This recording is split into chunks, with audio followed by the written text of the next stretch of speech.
Moi! Tänään mä paljastan teille kaikki salaisuudet, miten kohdella suomalaista naista. Suomalaiset naiset on siis periaatteessa samanlaisia kuin muutkin naiset, mutta mä kerron teille tänään muutamia erityispiirteitä, että tiedätte mitä kannattaa ja mitä ei kannata tehdä, kun deittailette suomalaista naista. Ensinnäkin, niin kuin varmasti tiedätte, Suomessa sukupuolten välinen tasa-arvo on tosi tärkeä juttu ja se näkyy sillä tavalla, että suomalainen nainen on tosi itsenäinen ja osaa ja haluaa tehdä paljon asioita itse, eikä siinä kannata ruveta väittää vastaan. Mutta, ja tämä on tärkeä asia, suomalainen nainen kuitenkin haluaa tulla kohdelluksi niin kuin prinsessa ja tämä tuntuu valitettavasti unohtuvan aika usein suomalaisilta miehiltä. Tästä päästään toiseen kohtaan. Nimittäin vaikka suomalainen nainen haluaa, että tuodaan kukkia ja avataan ovia, niin liika on liikaa. Me ei ehkä ymmärretä sellaisia romanttisia hömpötyksiä ja rakkauden tunnustuksia ei ainakaan kannata antaa liian aikaisin. Suomalainen nainen ehkä lämpenee vähän hitaammin, mutta silloin kun suomalainen sanoo, että rakastan sua, niin sit se kyllä oikeasti rakastaa ja kovaa.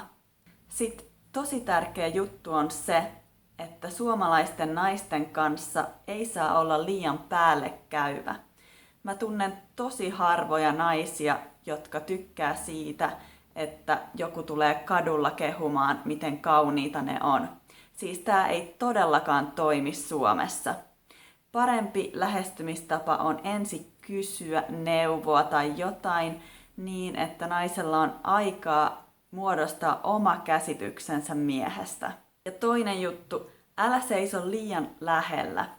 Niin kuin mä oon jo aiemmin sanonut, suomalaisilla on oma henkilökohtainen tilansa ja jos sä tuut liian lähelle, niin nainen tuntee itsensä uhatuksi. Jos haluatte, mä voin tehdä erikseen videon siitä, miten kysyä suomalaista naista tai miestä treffeille.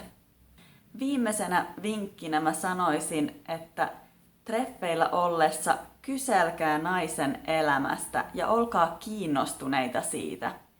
Mä en ole ollut kauheasti treffeillä suomalaisten miesten kanssa, mutta täytyy sanoa, että joka kerta mä oon joutunut kuunnella liian kauan yksin puhelua miehen omasta elämästä. Tarkoituksena ei ole pönkittää omaa egoa, vaan tutustua toiseen ihmiseen, joten kyselkää naisen kiinnostuksen kohteista ja muusta. Tässä oli muutama perusasia suomalaisista naisista. Voitte kertoa teidän omia kokemuksia ja millaisia eroja olette huomannut suomalaisessa deittikulttuurissa. Ensi kertaan. Moikka!